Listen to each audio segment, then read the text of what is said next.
Hi everyone, #1 Marmaduke fan here. I'm plugged into the wall and sitting on my floor because I think I've hit something and I want to talk about it before I lose the idea. I figured it out. I know what committing to the bit means at my boy Zach, and now that I figured out what it means for the way I draw, I think I can help explain it in such a way that I can get at a concrete point that might help other people draw, that might help artists at Marvel Comics improve their craft. I've got it. So let's try to talk about this while it's still in my head. So, if you don't know what I'm talking about, committing to the bit is a term that Diversity in Comics has used for months in multiple videos, and it's sort of one of the in-jokes of the channel, almost.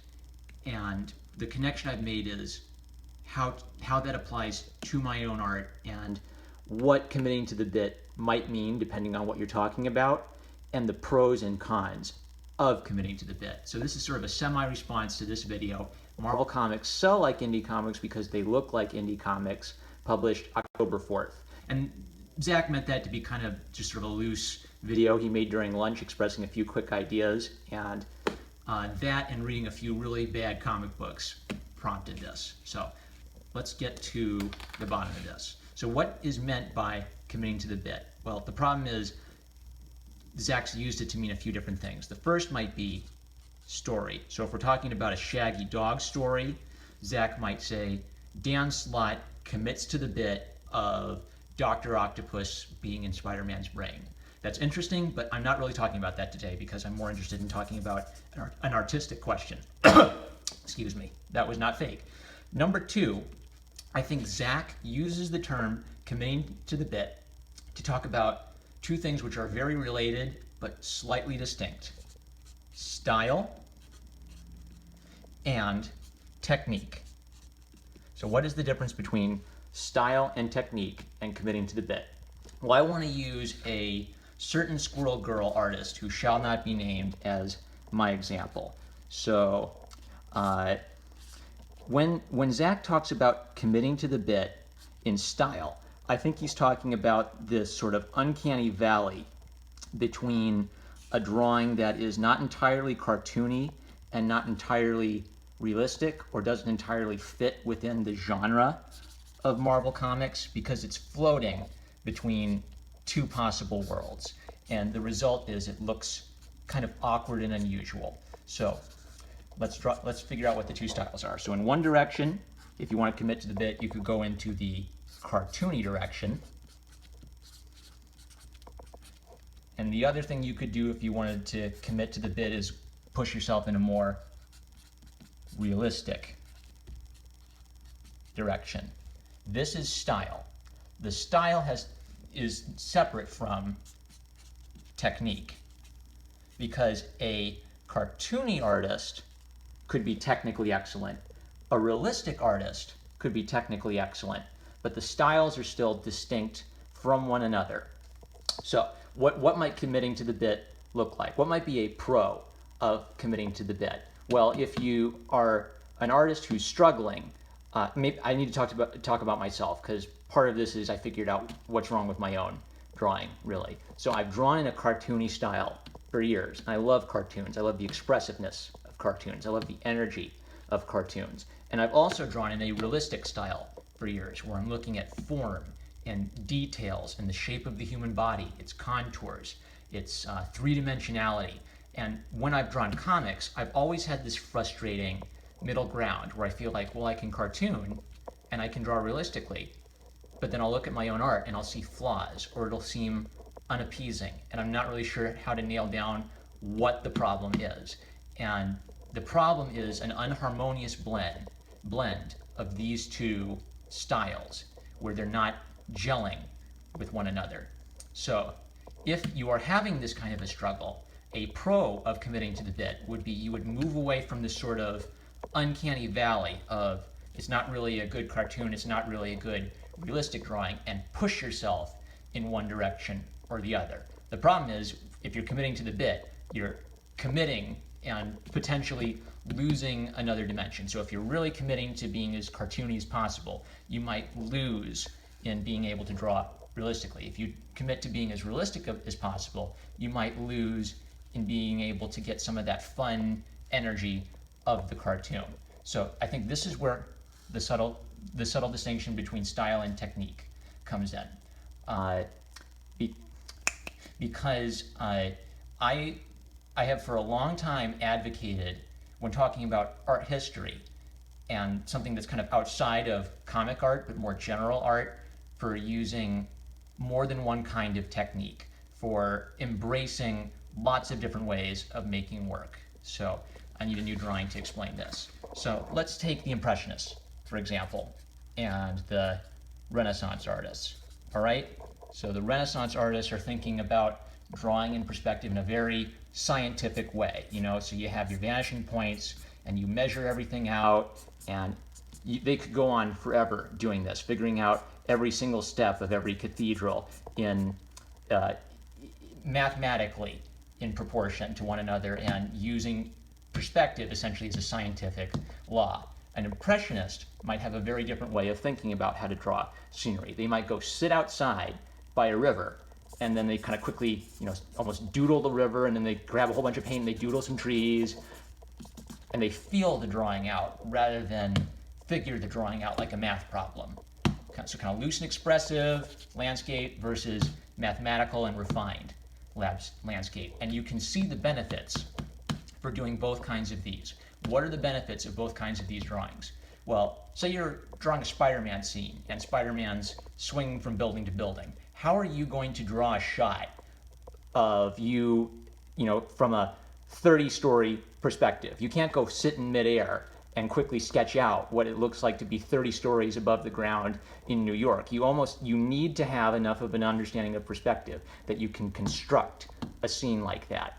But if you're constructing everything, what if it might become boring? You're just going to have a bunch of big rectangle buildings, and where's the character? Where's the life? Where's the street sign with the grunge on it? So when I say both and, or all of the above, what I'm saying is that for a lot of problems or controversies in art, if you can understand the benefits of both sides, you can understand how you can benefit your own style by using both kinds of techniques. Should you trace or should you not trace? You can trace if tracing might help you meet a deadline and if it's legal for you to do so. You shouldn't trace if you care at all about developing your own artistic excellence. Should you use 3D models or should you not use 3D models? You can use 3D models if doing so helps you kind of quickly complete a project and you're getting paid for the project and you're not getting paid by the hour and your time is money. But you shouldn't use 3D models if you want to develop within your own understanding how bodies function and how bodies move. So back to cartoony and realistic. Should you draw cartoony or should you draw realistic? And here's where I think I differ from Zach a little bit, and I want to explain why. There is benefit to both styles because even though the uncanny valley kind of drawing emerges from someone trying to draw both ways and not making it beautiful, it doesn't blend realistically. I think this is that it's actually possible to get a beautiful blend of these styles. And in some way, almost all comic art has to be a blend of these styles, because even if you're the most realistic kind of Neal Adams comic book artist ever, you're still using line. You're still thinking in some of the ways that a cartoonist thinks about the world, as opposed to some of the ways that a realistic painter thinks about the world. Emphasis on line, emphasis on form. And by using a both-and approach, you can improve your own artistic practice because, generally speaking, if you can improve in one, you can improve in the other. So what's the benefit of pushing yourself to be a better cartoonist if you already have a good realistic style? The benefit of pushing yourself to be a good cartoonist is that cartoonists tend to understand human expression. They tend to understand emotion and movement, comedy. So if you're a cartoonist, if you like, Charles Schulz and Bill Watterson, and you're not really that interested in realistic art, well, what would be the benefit of you studying realistic art? Well, realistic artists, they tend to focus on three dimensions. They tend to focus on light and shadow. They tend to focus on, backgrounds. So you may be able to draw a good cartoon face, but can you draw a tree? Can you draw a bicycle? Can you draw a building? So really, even though it's possible for you to have a kind of ugly mix of these styles, the more you challenge yourself to draw realistically, the better your cartoon work will be, because you need to draw some things realistically to make a realistic cartoon world. The more you improve your ability to draw in a cartoony fashion, the more expressiveness you can bring from that into your realistic style. And this is where I think I'm getting to the second thing Zach talks about with committing to the bit. Like I said, he means multiple things by that, and I'm trying to hit on what that might be. So committing to the bit could be committing to cartoony and realistic, and committing to the bit could mean something to do with the pathos of the drawing. And I think that his video on Marvel Comics sell like indie comics because they look like indie comics. I think this is what he's trying to get at, is there's this sort of milquetoast, cowardly, inability of anyone to commit to something with a lot of passion and energy. It's kind of realistic, it's kind of cartoony, it's kind of funny, it's kind of serious. So what is it? What is it trying to be? What is Marvel's identity and what is Marvel's brand? So this is a problem of pathos and the humanity of the drawing. So on the one hand, you might have questions about technique. How is a drawing drawn? Are you drawing that building correctly or incorrectly? Are you a good draftsman? And then on the other side, with pathos, you have the problem of humanity. Is your drawing expressive? Does it mean anything? Do the human beings in your comic behave like human beings? And you can, again, these overlap with one another, but they're distinct enough. I think I have to make a distinction. What's an example of someone who has excellent technique, but maybe has an inhuman quality or lack of energy to their drawing? I think Infamous Iron Man by Alex Maleev. I think that's what I was seeing in that comic, was good technique, good painterliness, but stiff, emotionless, lifeless, uninteresting, dull, boring. What's an example of someone who might have really good human pathos in their drawing, but weak technique? I don't want to name her, but I've seen a couple artists at Marvel Comics with a cartoony style where I think they understand human expression. They can kind of get, sadness and happiness and irritation, but then their technique is all over the place. They're being lazy, they're plopping things together, they're using Photoshop to try to cheat, to speed up the process, but in a really obvious way. So these are two distinct things, but they are also related things, because if you work to improve your technique, if you draw and draw and draw and draw human faces, eventually that's going to improve your ability to understand what human faces look like and how humans express emotion. If you try to improve your ability to draw viscerally, to draw quickly, to draw energetically, and you draw and draw and draw and draw in that way, even if you're not like sitting there measuring, every joint of the human figure, like some of the Renaissance artists did, and figuring out what the proportions of every joint of the human finger compared to the entire rest of the human body is. If you're not that focused on technique, but you're drawing and drawing and drawing and drawing, and trying to observe, life. You're trying to observe the world. You're trying to observe the beauty and the energy of people's souls. Your technique is going to improve because you're going to be drawing and drawing and drawing and drawing and drawing. So they are distinct, but they do overlap. And to work hard to improve in one can help you improve in the other. To improve in technique is to improve in your understanding of the human soul in your art. But it is at least possible to be an expert in one while missing something fundamental in the other. And here is where I think there is a con to committing to the bit. I'm not going to write it all. So the con of committing to the bit, if the pro of committing to the bit is avoiding the uncanny valley phase, where it doesn't really, it just comes off as creepy. It's not anything.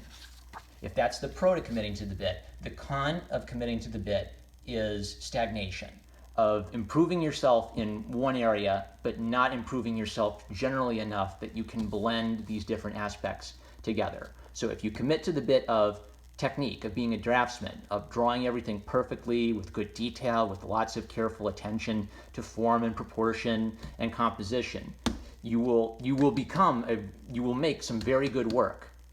But if you commit only in that direction, you lack something which gives it spark. And I think this is, again, something Zach has talked about, but in a kind of oblique way. He's talked about the difference between draftsmen and artists, or of artists who were technically excellent but lacked some kind of greatness that he was looking for. And the great thing he was looking for was constant improvement, constant reinvention of oneself. So I guess the thrust of this video is, yes, if commit to the bit in art means don't pay enough attention to your art that you avoid pitfalls of drawing something ugly and missing that, and you commit to the bit of improving yourself so you get away from this sort of bad habit. So maybe you just need to go maybe Squirrel Girl just needs to go full on cartoony, you know, really cute, really simple, kids will love it. And that's not a dig on cartoony styles at all. Cartoony styles can be very beautiful and very expressive and very technically excellent, but floating in the middle is creating that problem. But if you can improve yourself in multiple ways, then committing to the bit could trap you, because you might think you have to have a realistic style. You might think you have to have a manga style. You might think you have to have a 90s Marvel style. And by embracing a view of your own artistic practice, that you can improve yourself in multiple ways using multiple different types of exercises, of disciplines, sketchbook, good tools to let you practice perspective drawing and constructing a city, loose sketching of people walking about their daily lives, careful study of a single pose in a photograph or in a studio where you're drawing from life. That is where I think committing to the bit could harm you in the long run. So I think I've got the point. So what now? Now that I've kind of made this connection, what I'm hoping is that now I can talk about some of the art in these comics a little bit more precisely.